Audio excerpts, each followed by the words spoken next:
"You're in the wrong seat, kid. Economy is back there, past the curtain where the air smells like cheap peanuts."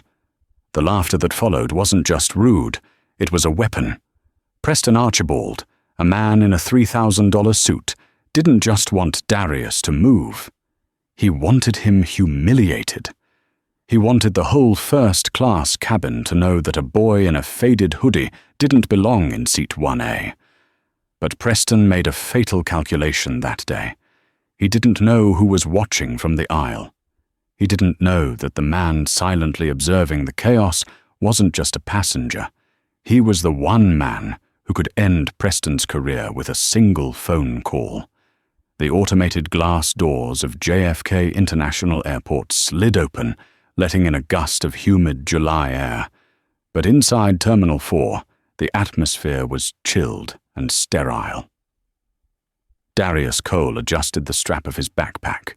It was an old thing, frayed at the seams, with a patch of the NASA logo ironing on crookedly near the zipper.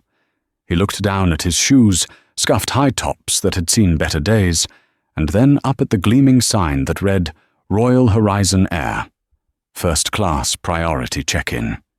He felt the eyes immediately. They were heavy, judgmental, and piercing. Darius was 17, black, and dressed like he was heading to a pickup basketball game rather than an international flight to London. He pulled his boarding pass out of his pocket, his thumb brushing over the bold letters. Seat 1A. It still felt surreal. He hadn't bought this ticket. It was a gift. No, a scholarship grant from the Future Innovators Tech Summit. He had coded an algorithm that optimized solar panel efficiency by 15%, catching the eye of some very powerful investors. They flew him out for the final pitch. They wanted him rested. They wanted him treated like royalty. But to the people in the priority line, he looked like a glitch in the system. "Excuse me." A sharp voice cut through the ambient noise of the terminal. Darius turned. Behind him stood a man who looked like he had been manufactured in a boardroom. He was tall, wearing a charcoal suit that fit too perfectly, with a watch that caught the overhead lights like a signal flare. He held a leather briefcase in one hand and a platinum credit card in the other, tapping it impatiently against his thigh. This was Preston Archibald, Senior VP of Sales for Omnicorp, a logistics giant. He was a man used to getting his way, used to doors opening before he even reached for the handle. "The line for unaccompanied minors and economy drop-offs is that way," Preston said, pointing a manicured finger toward the chaotic mass of people at the main counters. He didn't yell. He didn't have to. His tone was dismissive, the way one might speak to a stray dog blocking a driveway. Darius tightened his grip on his boarding pass. "I'm in the right place, sir." Preston let out a short, incredulous huff. He looked around at the other passengers in line, a woman in pearls, an older man reading the Wall Street Journal, seeking an audience. "Is that so? Listen, son, this is the priority access lane. It's for Diamond Medallion members and first-class passengers, not for kids trying to skip the line to ask for autographs." "I have a ticket," Darius said, his voice calm, though his heart was hammering against his ribs. He had dealt with people like Preston before. The trick was not to get angry. Anger made you look guilty. "Let's see it then," Preston demanded, holding out his hand as if he were the gatekeeper of the airline. "I'll show the agent," Darius replied, stepping forward as the desk opened up. Preston scoffed, stepping right up to Darius's shoulder, invading his personal space. Unbelievable. The entitlement these days. When Darius reached the counter, the agent, a tired-looking woman named Brenda, looked up. Her eyes flickered from Darius's hoodie to his face, and for a split second, Darius saw the hesitation. The same hesitation Preston had. Does he belong here? Darius handed over his passport and the ticket. Brenda scanned it. The machine beeped a pleasant, confirming tone. "Mr. Cole," Brenda said, her eyebrows shooting up. "Welcome. You're all set for 1A. Would you like access to the Horizon Lounge before boarding?" Darius felt a wave of relief. "No thank you, Mum. I'll just head to the gate." He took his boarding pass and turned around. Preston was standing right there, his face a mask of shock that quickly curdled into annoyance. "There must be a mistake," Preston muttered to the agent as he stepped up, brushing past Darius. "System error. Overbooking. You might want to double-check that, sweetheart." Darius didn't stop to hear the rest. He walked toward security, head high. He thought the worst was over. He thought the ticket was the ultimate proof. He was wrong. The ticket was just a piece of paper. To men like Preston Archibald, hierarchy wasn't about what you held in your hand. It was about who you were. And in Preston's world, Darius was nobody. Boarding the plane was an experience in itself. The Boeing 777 was massive, and turning left upon entering felt like stepping into a different dimension. The lighting was soft, amber, and warm.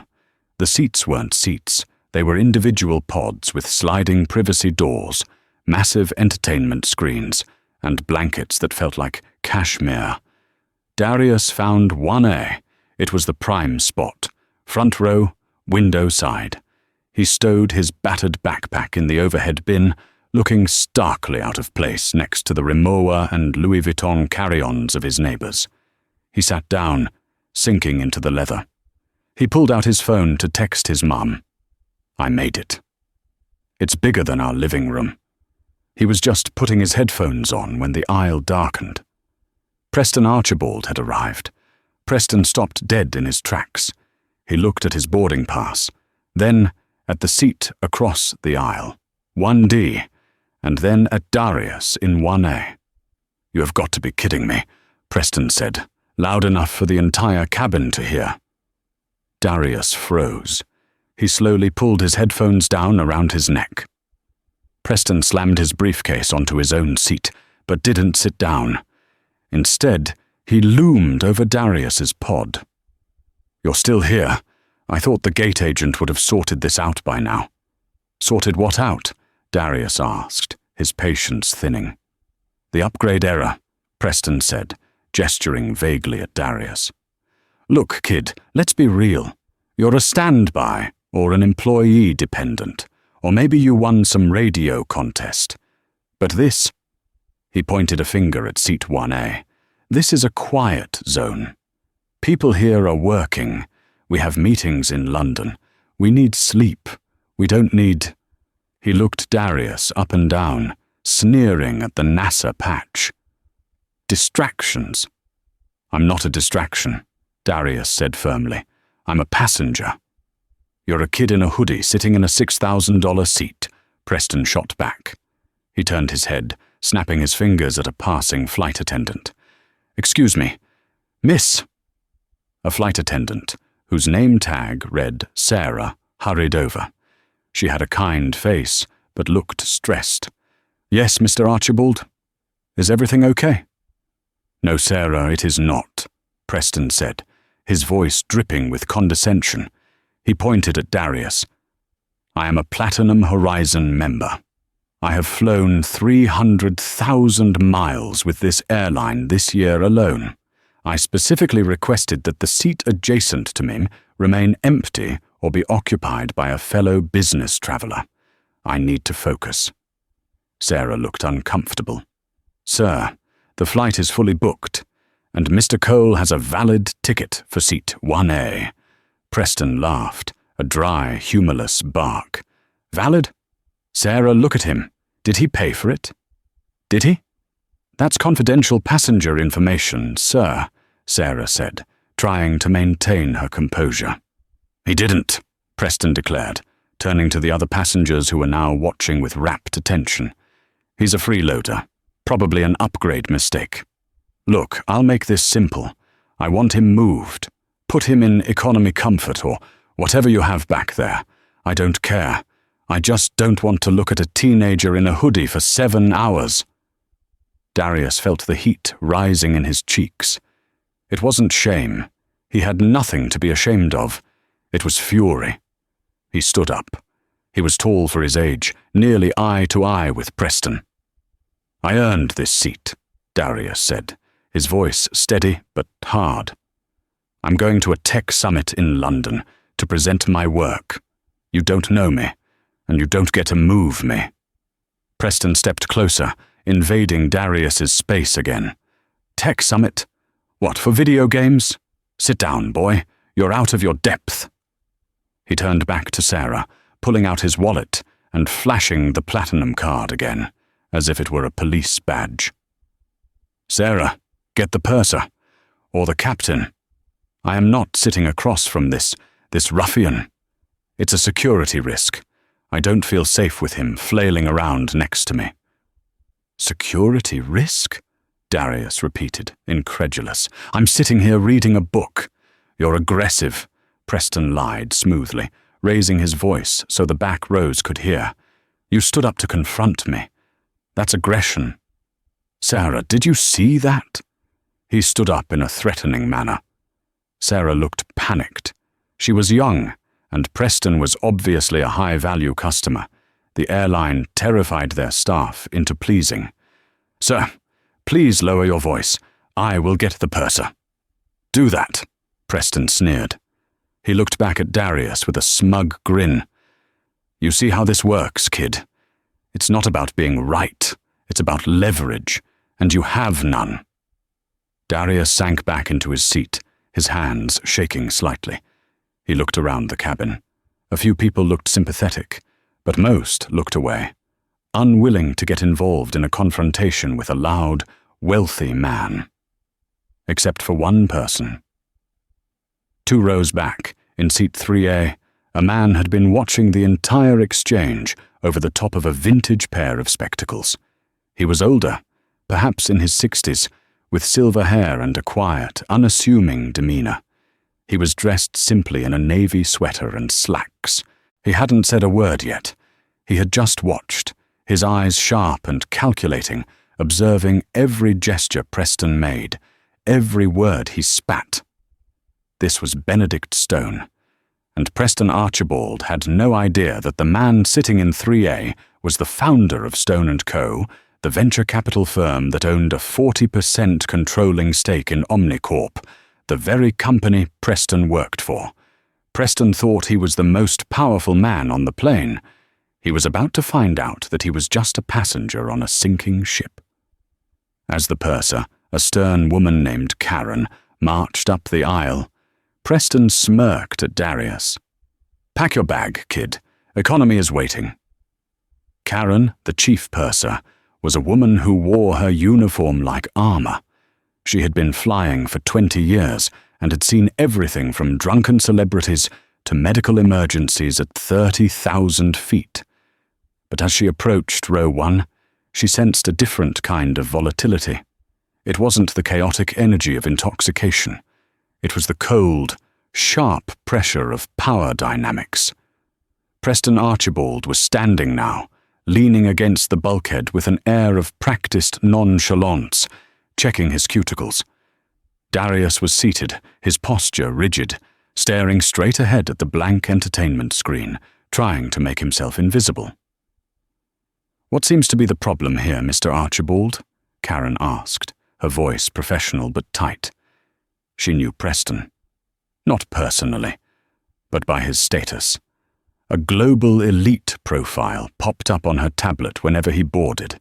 That meant handle with care, high complain risk.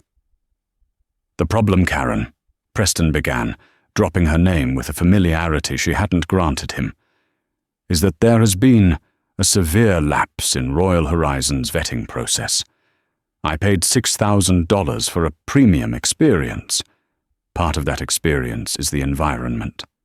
He gestured vaguely toward Darius, "and the environment is currently compromised." Karen looked at Darius.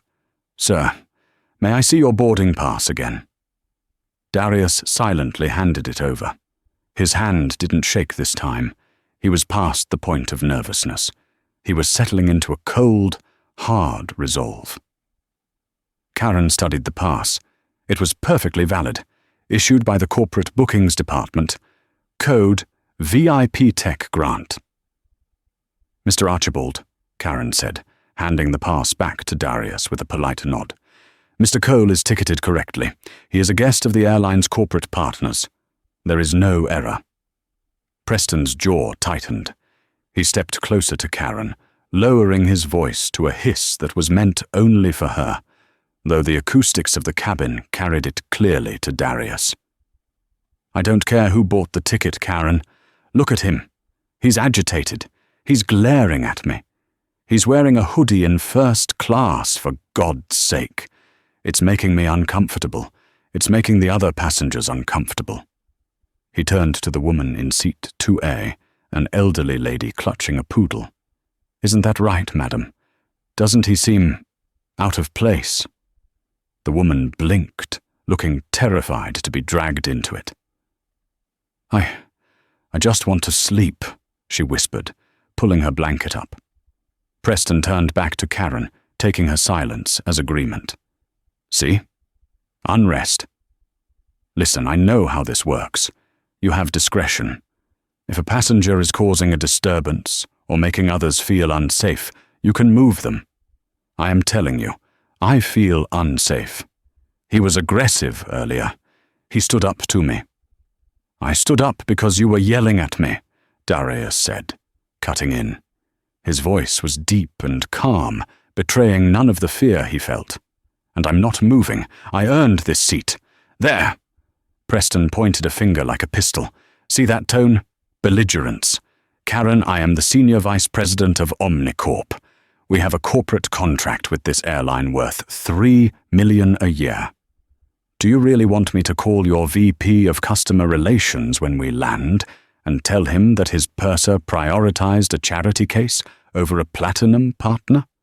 Karen stiffened. This was the trap. In the airline industry, the customer wasn't always right, but the rich customer was always powerful. She looked at Darius. He was just a kid who had done nothing wrong. But the man standing next to her could ruin her month with a single email. She took a breath, hating herself for what she was about to do. She turned to Darius, softening her voice to a patronizing coo. Mr. Cole, she began, crouching slightly. Ideally, we want everyone to have a pleasant flight. It seems there is a personality clash here. We have a very comfortable seat in premium economy. It's an aisle seat, extra legroom. I can offer you a voucher for $500 as compensation for the inconvenience. Darius looked at her, stunned. You're asking me to move? He's the one yelling. I'm asking you to help us depart on time, Karen said, her eyes pleading. If we have a conflict on the ground, the captain won't push back. We could be delayed for hours. Please, sir, be the bigger person. Being the bigger person always seems to mean the black person has to leave, Darius said quietly. The words hung in the air, heavy and undeniable. Preston let out a loud, mocking groan. Oh, here we go. The race card. I knew it. It's not about race, kid. It's about class. It's about belonging. And you don't. Darius looked at the empty seat next to him, then at the window. He thought about the summit in London. He thought about the investors waiting to see his solar algorithm.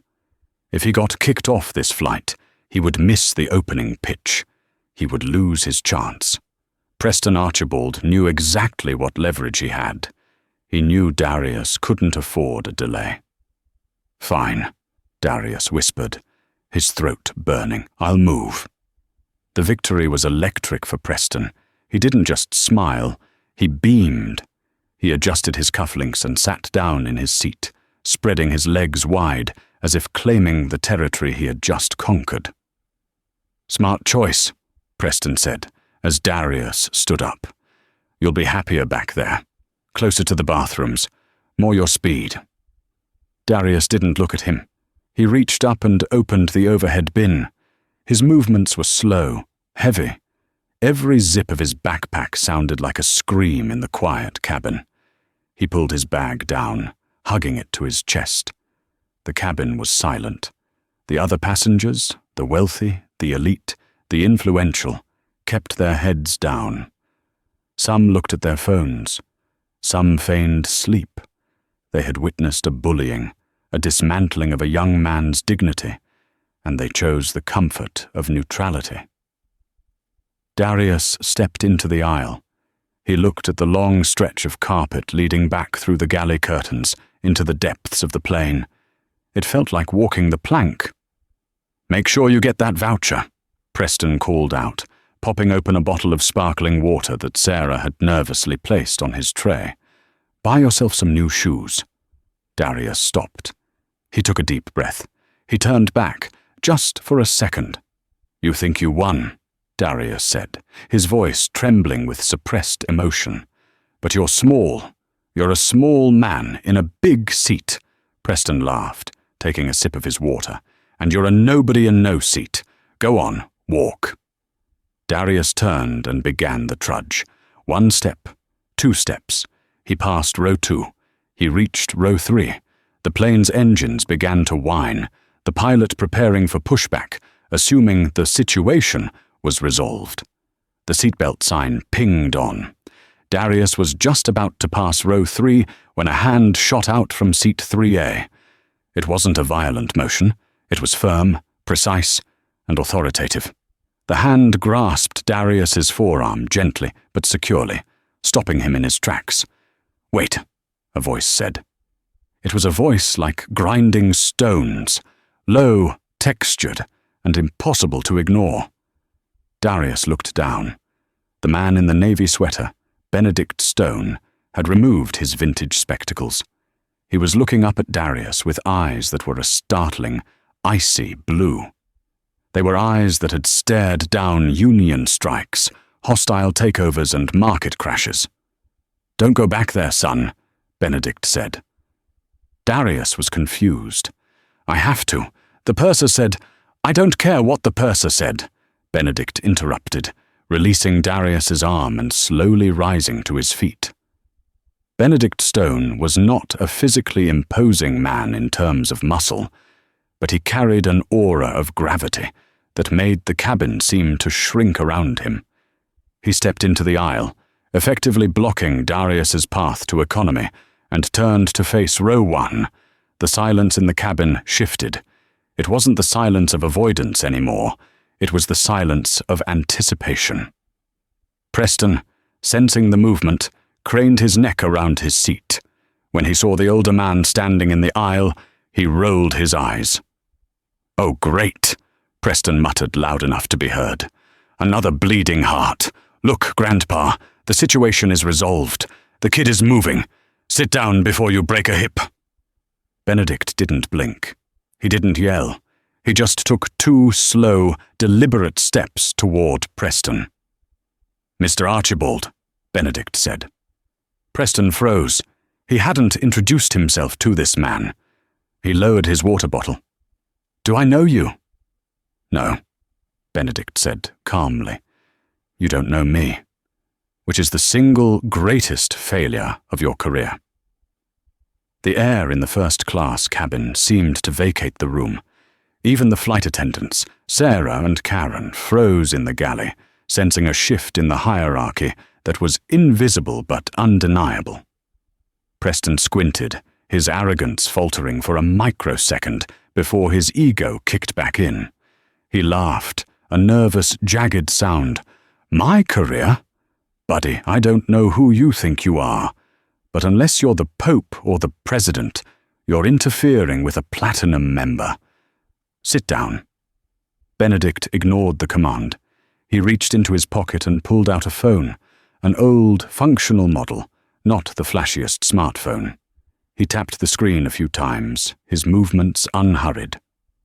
"You mentioned earlier," Benedict said, his voice carrying clearly without being loud, "that you work for Omnicorp, Senior Vice President of Sales, correct?"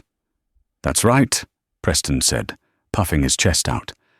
"And we have a corporate contract that—" "I know the contract," Benedict interrupted. I wrote the underwriting for the merger that created Omnicorp 6 years ago. Preston's mouth opened slightly, then closed. He looked at Benedict's sweater. It was plain, but now that he looked closer, it was vicuña wool. Rare, expensive, understated. "Who are you?" Preston asked, his voice losing its edge.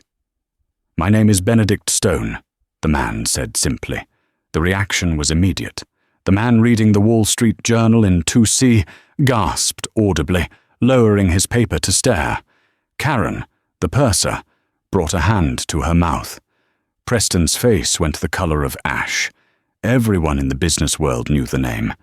Benedict Stone was the silent king of logistics and tech investment. His firm, Stone & Carberuto, was the majority shareholder of Omnicorp. He wasn't just Preston's boss. He was Preston's boss's boss's owner. He was the man who signed the checks that kept the lights on in the building Preston worked in. "Mr. Stone," Preston stammered, scrambling to unbuckle his seatbelt. He tried to stand up, but his legs seemed to fail him, so he ended up in a clumsy half-crouch. I had no idea you were on this flight. Surely you understand, sir. I was just trying to ensure a professional environment for—" "Sit down," Benedict said. It wasn't a request. Preston collapsed back into his seat. Benedict turned his gaze to Darius, who was still standing there, backpack clutched to his chest, eyes wide. Benedict's expression softened completely, the icy edge melting into something grandfatherly and kind. "What is your name, young man?" Benedict asked. "Darius," he whispered. "Darius Cole." "Darius," Benedict repeated. "I noticed the patch on your bag. NASA. And you mentioned a tech summit." "Yes, sir," Darius said. "The Future Innovators Summit in London. I'm presenting a solar optimization algorithm." Benedict nodded slowly, impressed. "Solar optimization. That's a $1 trillion industry. And you're presenting?" "Yes, sir." Benedict turned back to Preston. The softness vanished instantly. He looked at Preston like one looks at a rotted piece of fruit. "Mr. Archibald," Benedict said, "you claimed this young man was a distraction. You claimed he didn't belong. You claimed he was a security risk." I was mistaken, sir. It was a misunderstanding. The hoodie, Preston trailed off, realizing every word was digging his grave deeper. "You judged him based on his attire and his skin color," Benedict said, cutting to the bone. "You assumed that because he didn't look like you, he had no value. That is not just a personal failing, Mr. Archibald. That is a liability to my company." Benedict took a step closer to seat 1A. "You said you wanted a quiet environment to work? To focus on the company's future?" Benedict asked. "Yes, sir. Absolutely." Preston nodded vigorously, sweating. "Good," Benedict said, "because you're going to need plenty of time to update your resume." Preston choked. "Sir?" "You represent Omnicorp," Benedict said, his voice rising just enough to command the entire room. "And Omnicorp does not bully children. We do not degrade innovators. And we certainly do not humiliate the very talent we should be recruiting." Benedict turned to Karen. "Purser." "Yes, Mr. Stone," Karen squeaked. "Mr. Cole is not moving to economy," Benedict declared. "However, Mr. Archibald is right about one thing. There is a compatibility issue in this row." Benedict pointed a finger at Preston. "Get your bags." Preston looked around frantically. "Sir? Where am I going?" "You wanted seat 1A to be empty?" Benedict said, a small, cold smile playing on his lips. "It won't be. But seat 1D will be vacant. You are moving. Karen, is there a seat in the rear? Perhaps near the lavatory?" Karen straightened up, sensing the winds had shifted. A small smile touched her lips. "I believe seat 42E is open, Mr. Stone. It's a middle seat, in the last row." Non-reclining. Benedict nodded. Perfect. Mr. Archibald, enjoy the flight. You can't do this, Preston sputtered, panic setting in. I'm a platinum member. You can't just move me. Benedict leaned in, his face inches from Preston's. I own the airline's debt, Mr. Archibald. I can ground this plane if I want to. Now, move. Before I make that phone call to HR right now and have your severance package voided for gross misconduct. Preston looked at Benedict. He looked at Darius. He looked at the passengers who were now openly staring, some smirking. Defeated, crushed, and utterly humiliated, Preston grabbed his briefcase. He grabbed his coat. He didn't look at anyone as he squeezed past Darius. Darius stood his ground this time. He didn't move an inch. Preston had to turn sideways to get past him, brushing against the hoodie he so despised. As Preston trudged toward the back of the plane, dragging his expensive luggage toward row 42, a few passengers started to clap. It began with the lady in 2A, and soon the whole first-class cabin was applauding. Benedict waited for Preston to disappear behind the curtain. Then he turned to Darius. Darius, Benedict said, gesturing to the empty seat 1A. Please, sit down. And actually, Benedict looked at his own boarding pass for 3A, then at the empty seat 1D where Preston had been. Do you mind if I join you? I'd love to hear more about this algorithm of yours. Omnicorp is looking for new investments, and I suddenly find myself with a vacancy in the VP department. Darius smiled, a genuine bright smile that lit up his face. He tossed his backpack into the overhead bin, right on top of where Preston's briefcase used to be. I'd like that, sir, Darius said. Please, the older man said, settling into the seat next to him. Call me Ben. The atmosphere in row 1 had transformed from a battleground into a boardroom. The ambient lighting of the cabin shifted to a soft violet as the aircraft reached cruising altitude, severing the connection to the ground and the chaotic hierarchy of the terminal. Darius sat with his tray table deployed. It wasn't covered with the gourmet meal the flight attendants were serving, though a plate of seared scallops and truffle risotto sat to the side, but with a schematic he had drawn on a Royal Horizon napkin. It's not just about the capture rate of the panels, Darius explained, his voice animated, his earlier fear completely replaced by the confidence of an expert in his element. He tapped the napkin with a pen Benedict had lent him, a Mont Blanc that probably cost more than Darius's laptop. The issue is heat dispersion. When the cells get too hot, efficiency drops. My code predicts the heat spikes based on local weather patterns and adjusts the angle of the panels by microdegrees to use the wind for cooling without losing direct sunlight. Benedict Stone sat in 1D, his reading glasses perched on his nose, staring at the napkin as if it were a map to a buried treasure. He wasn't humoring the boy. He was scrutinizing him. Benedict hadn't built a billion-dollar empire by being nice. He built it by being sharp. And right now, he was testing the steel in Darius's spine. The hardware limitations, Benedict challenged, taking a sip of his Pinot Noir. Most commercial solar farms use single-axis trackers. They can't make micro-adjustments fast enough to match your code. The motors would burn out in 6 months. Darius didn't flinch. That's why the algorithm is predictive, not reactive, he countered instantly. It doesn't chase the wind. It anticipates it using API data from local meteorological stations. It moves the panels before the heat spike happens. It reduces motor strain by 40% because the movements are slower and more deliberate. Benedict slowly lowered his glass. A slow, genuine smile spread across his face, a look that terrified his competitors, but signaled a golden ticket for his partners. Predictive, Benedict mused. Smart. Very smart. He looked at Darius, really looked at him, He saw the frayed hoodie, the cheap haircut, the scuffed shoes. But he also saw the mind of an engineer and the heart of a fighter. "You know, Darius," Benedict said, leaning back. "When I was your age, I was driving a delivery truck in Leeds. I didn't have a suit. I didn't have the right accent.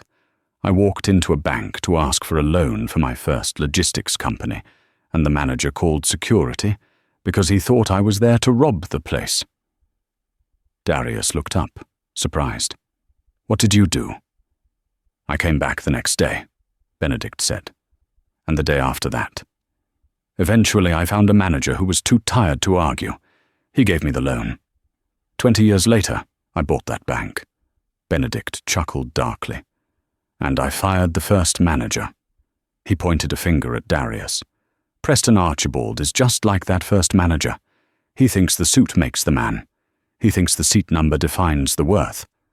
But men like Preston are fragile. They break when the world doesn't follow their script. You? You survived the humiliation and kept your dignity. That's an asset I can't teach. Meanwhile, in row 42, the experience in the rear of the aircraft was a different universe entirely. Preston Archibald was in hell. Seat 42E was the absolute center of the last row of the plane. Because it was the last row, the seats did not recline, blocked by the wall of the rear galley. Because it was the center seat, Preston had no armrests to himself. To his left, in 42D, sat a large man who had fallen asleep immediately after takeoff. The man was snoring with a sound like a chainsaw cutting through wet gravel, and his elbow had migrated well past the armrest, digging steadily into Preston's ribs.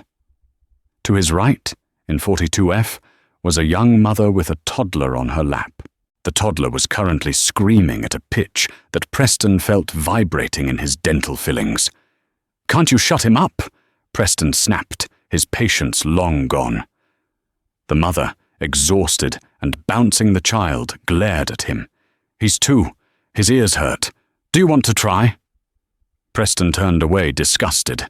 He tried to open his laptop to work, but there was no room. The tray table dug into his stomach, and the screen was pressed against the seat back in front of him. He felt trapped, claustrophobic.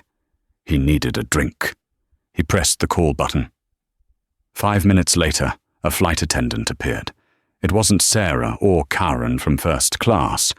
It was a harried-looking young man pushing a cart. "Yes?" "I need a whiskey," Preston demanded. "Double, neat." "That'll be $18, sir," the attendant said. Preston scoffed, reaching for his wallet.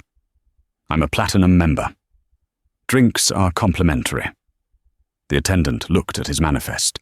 "Not in economy, sir. Only in Comfort Plus and above. You're in standard economy." "This is ridiculous," Preston hissed, his voice rising. "Do you know who I am? I was in seat 1A. I was moved." "Sir, if you want the drink, I need a credit card," the attendant said, unimpressed.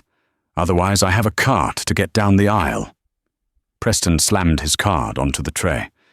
"Fine, but I am writing a report about this, about all of you." "You do that, sir," the attendant said, swiping the card. "Here's your cup." He handed Preston a plastic cup and a miniature bottle of budget whiskey. Preston stared at the plastic cup. He looked down at his $3,000 suit, now wrinkled and covered in crumbs from the package of pretzels he had struggled to open.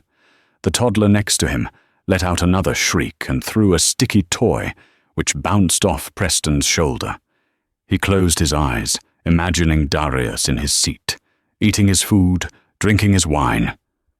"It's just a flight," Preston told himself, gripping the plastic cup until it cracked. "Just a flight. When we land, I'm still the VP. I'm still the boss. That kid will go back to being nobody, and Benedict Stone will forget he ever met him." He was wrong. The captain's voice crackled over the intercom, smooth and authoritative, announcing their initial descent into London Heathrow. "Ladies and gentlemen, we are beginning our approach into London. The weather is a mild 60 degrees with broken clouds. We'll be on the ground in 20 minutes. In seat 1A, Darius Cole looked out the window. The clouds below were breaking apart, revealing the patchwork quilt of the English countryside, greens and browns that looked peaceful from 30,000 feet. But inside Darius's chest, a different kind of landscape was forming. It was a landscape of possibility. For the last 3 hours he hadn't just been a passenger, he had been a student. Benedict Stone hadn't treated him like a charity case or a PR stunt. He had grilled him.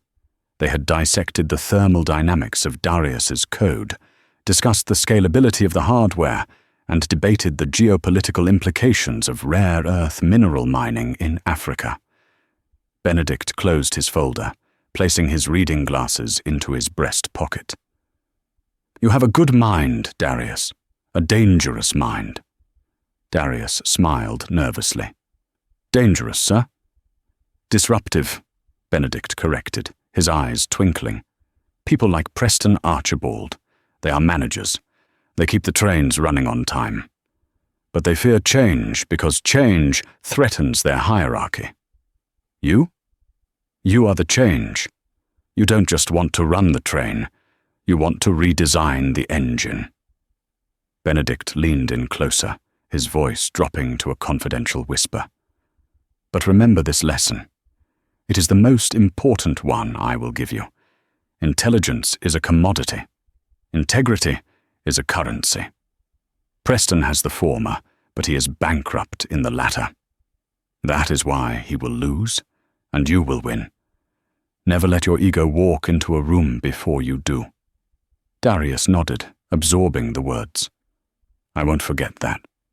"Good," Benedict said. He pressed the call button. Karen appeared almost instantly. "Yes, Mr. Stone?" "Karen, have my car brought around to the VIP tarmac exit at Terminal 5 and call ahead to the Excel Center. Tell the organizers of the Future Innovators Summit that Darius Cole is traveling with me. We might be 20 minutes late for the mixer, but he will be there for the main event." Karen beamed. "Consider it done, sir." She turned to Darius.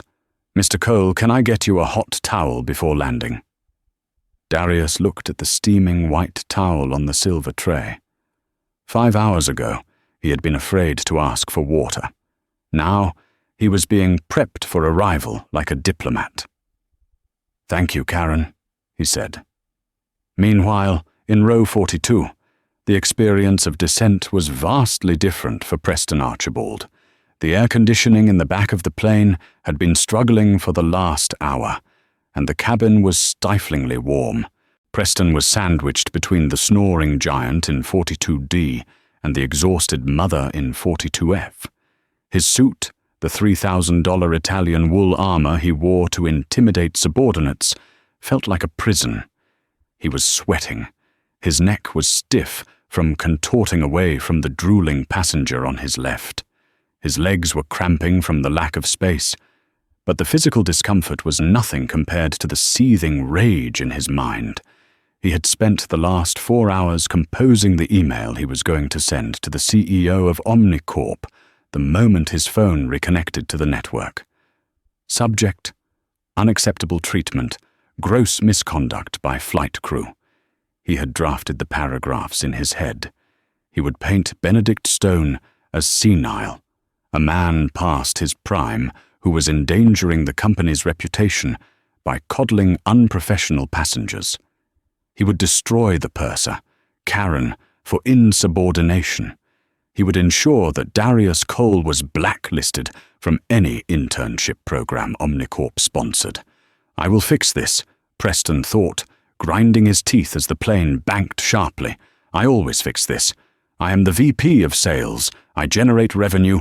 Stone is just a figurehead. The board will listen to the numbers." He was so convinced of his own invincibility that he didn't realize the ground beneath him had already crumbled. The wheels touched the tarmac with a screech and a thud. The thrust reversers roared. As the plane taxied to the gate, the fasten seatbelt sign pinged off. In first class, the movement was elegant. Darius stood up, grabbed his backpack, and shook Benedict's hand. They moved toward the door as it opened, stepping out into the cool, conditioned air of the jet bridge before anyone else. In economy, it was chaos. People stood up instantly, jamming the aisles, wrestling with overhead bins. Preston was stuck. He tried to push into the aisle, but a backpack hit him in the face. "Watch it!" he snapped. "Relax, mate," a man in a rugby shirt said, not moving an inch. "We're all going to the same place." It took Preston 25 minutes to get off the plane. 25 minutes of standing in a humid, crowded aisle, smelling the stale coffee and sweat of 200 people. By the time he stepped into the terminal, he was furious. He reached into his pocket and pulled out his phone. He needed to call his driver. He needed a cigarette. He needed to scream at someone. He held the power button. The Apple logo appeared. The phone booted up. And then it began to vibrate. It wasn't a normal vibration. It was a continuous, violent buzzing that made his hand numb. The screen lit up with a cascade of notifications so fast he couldn't read them. WhatsApp, 412 messages, missed calls, 27. Twitter, X, you have been mentioned in a post by Wall Street Journal. LinkedIn, security alert, unusual traffic on your profile.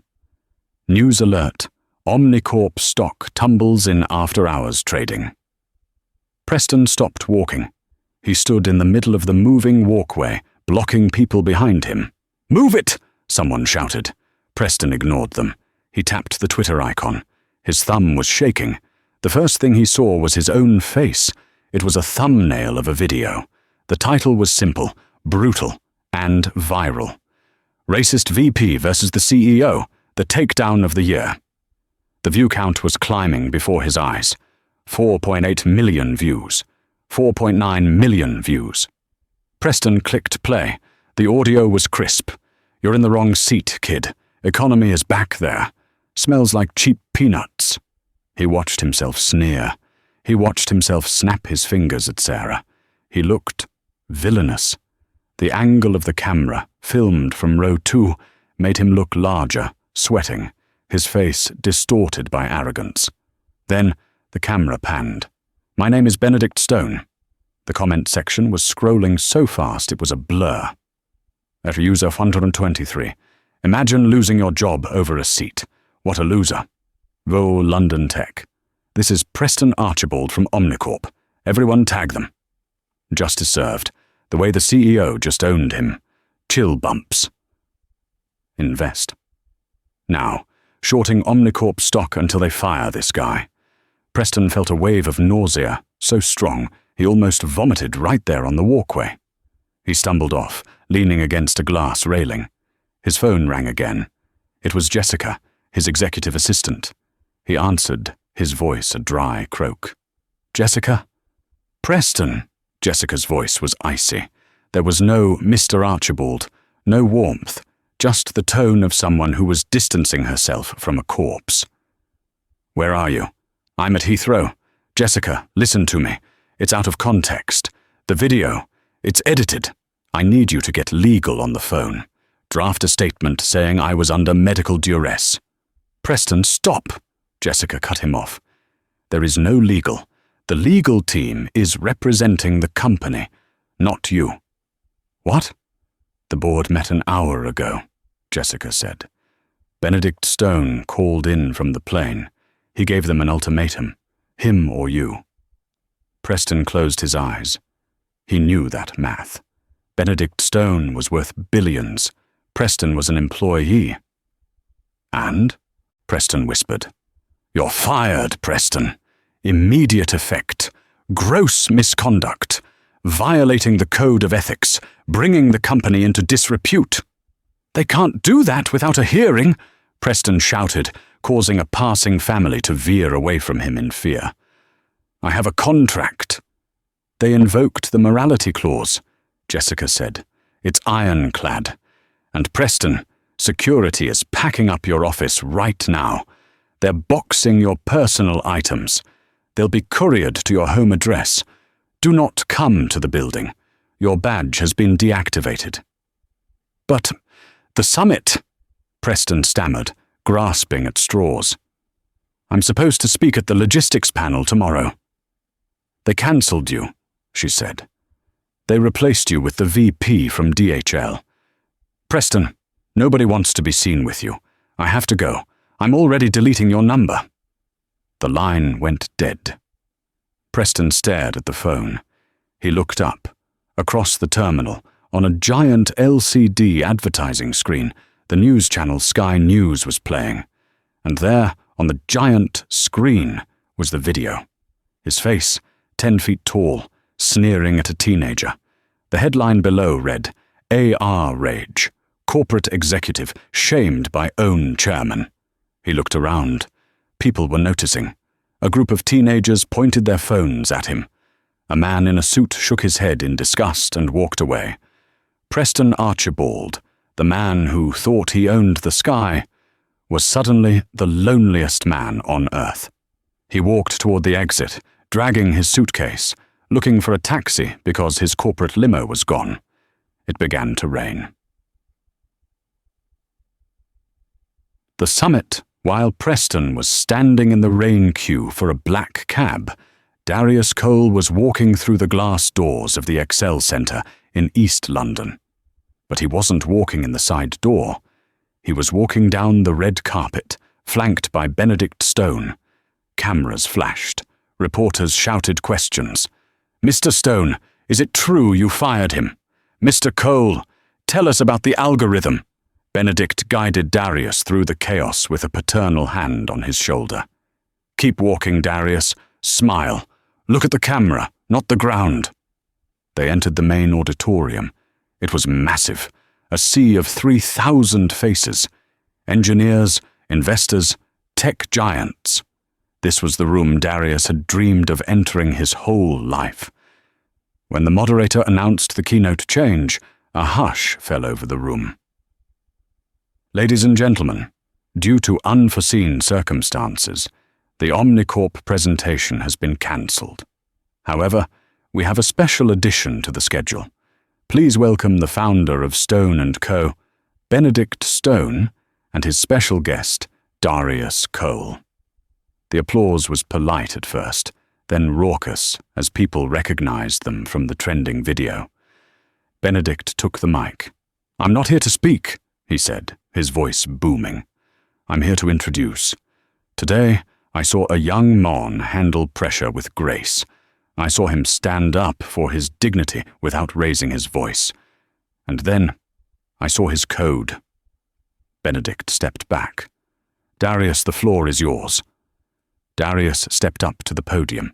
He placed his laptop down. He looked out at the lights. He took a deep breath, remembering the feeling of the plane taking off. "Energy," Darius began, his voice steady. "It's not just about power, it's about flow. It's about being in the right place, at the right time, and knowing how to adapt." He launched into his presentation. It was flawless. The diagrams of his solar algorithm projected behind him, complex and beautiful. He spoke for 20 minutes, and for 20 minutes nobody looked at their phones. When he finished, the silence lasted for a heartbeat, and then the room erupted. It was a standing ovation. During the Q&A, a reporter from the Times stood up. "Darius, everyone is talking about the incident on the plane. You've been thrust into the spotlight because of a man's prejudice. How do you feel about Preston Archibald right now?" The room went quiet. They wanted anger. They wanted a soundbite of vengeance. Darius looked at Benedict, who nodded slightly. "I feel sorry for him," Darius said honestly. The crowd murmured, surprised. "I feel sorry for him," Darius continued, "because he thinks his value comes from a seat number. He thinks power is pushing people down. Today, I learned that true power is lifting people up. If Mr. Archibald hadn't tried to move me, I wouldn't be standing here. So, In a way, I thank him. The crowd went wild. It was the answer of a leader. 6 months later, karma, when it hits, is rarely a single event. It is a slow, grinding erosion. For Preston Archibald, the landing was just the beginning of the crash. The firing was upheld. Omnicorp refused to pay his severance, citing the reputational damage clause. Preston sued, burning through his savings to hire a high-profile legal team. The court case became a media circus. Every time Preston arrived at court, he was booed. The judge, a stern woman who had seen the video, dismissed his wrongful termination suit in summary judgment. She ordered Preston to pay Omnicorp's legal fees. Bankrupt and blacklisted, Preston lost his penthouse in Manhattan. His friends in high society stopped returning his calls. His fiancée, a socialite named Cynthia, left him 2 weeks after the video went viral, stating that he was bad for her brand. 6 months later, Preston was living in a small, one-bedroom apartment in Ohio, working as a supply chain consultant for a regional trucking company.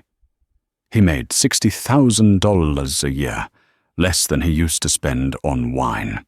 He was flying to a client meeting in Cleveland. He walked onto the plane, a budget carrier. He walked down the aisle, row 1, row 10, row 20. He stopped at row 34. "Excuse me," he muttered to the teenager sitting in the aisle seat. "You're in the middle, mate," the kid said, not looking up from his phone. Preston squeezed into the middle seat. It was tight. His knees hit the seat in front of him. He looked around. No champagne, no hot towels, just the smell of recycled air and the hum of the engine. He pulled out a magazine from the seat pocket. On the cover of Business Week was a face he knew. It was Darius Cole. Darius looked older, sharper, wearing a fitted suit, standing in front of a massive solar farm. The headline read, "The Billion-Dollar Teen, How Darius Cole and Benedict Stone Are Rewiring the World." Preston stared at the photo. He stared at Darius's confident smile. He closed the magazine, shoved it back into the pocket, and closed his eyes. "Peanuts?" the flight attendant asked, bumping his shoulder with the cart. Preston opened his eyes. "What? Do you want peanuts? They're $2. Preston sighed, a long, defeated sound that no one heard over the roar of the engines. "No," Preston whispered. "I'm good." Darius Cole didn't just win a seat. He won a future. His company, SolarFlow, went public 3 years later, revolutionizing green energy in developing nations. He started a scholarship fund for underprivileged students in STEM, specifically paying for first-class tickets for them to travel to interviews, ensuring they always arrived with their heads held high. Benedict Stone retired 5 years later, leaving his seat on the board to his protege, Darius. And as for the seat, 1A on Royal Horizon Flight 404 to London. It became something of a legend. Travelers would request it, hoping that some of that magic, some of that justice, would rub off on them. Because in the end, the world doesn't care about the ticket in your hand. It cares about the heart in your chest. Whatever seat you're in today, remember, never let anyone make you feel like you don't belong. If you loved this story of justice served and dreams achieved, please smash that like button. It helps us share these stories with the world. Make sure to subscribe and ring the bell so you're the first to hear our next adventure. And tell me in the comments, what would you have done if you were in Darius's shoes? I read every comment. Thanks for watching, and see you in the next video.